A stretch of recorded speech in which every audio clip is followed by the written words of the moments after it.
Magandang araw po sa inyo lahat. Ako si Sarah Colyante.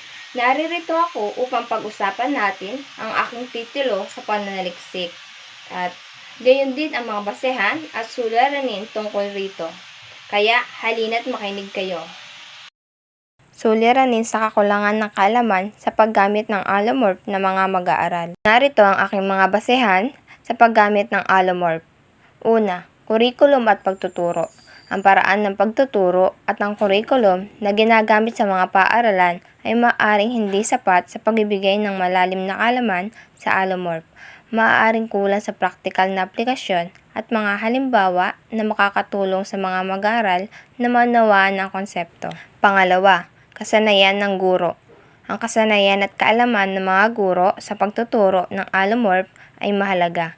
Kung ang guro mismo ay kulang sa kaalaman o hindi bihasa sa pagtalakay ng allomorph, maaaring mahirapan ng mga mag-aaral na maunawaan nito. Pangatlo, mga materyales sa pagtuturo. Ang mga aklat at iba pang materyales sa pagtuturo ay dapat na may sapat na impormasyon at mga halimbawa tungkol sa allomorph.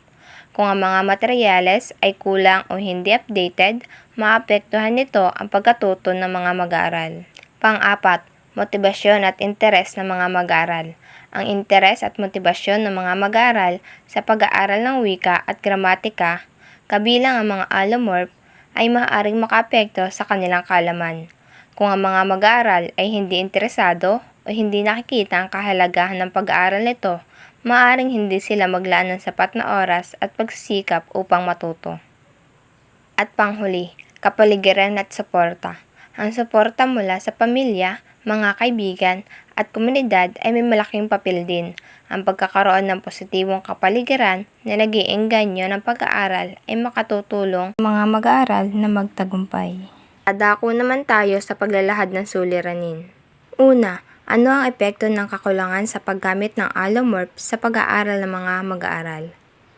Pangalawa, paano naapektuhan ang pagsusulat ng mga mag-aaral kung kulang sila sa kaalaman sa allomorph? Pangatlo, anong mga problema ang nararanasan ng mga mag-aaral na kulang sa kaalaman sa allomorph?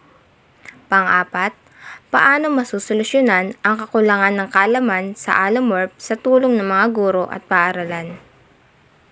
At ang panlima, ano ang mga benepisyo ng mahusay na kaalaman sa allomorph para sa mga mag-aaral?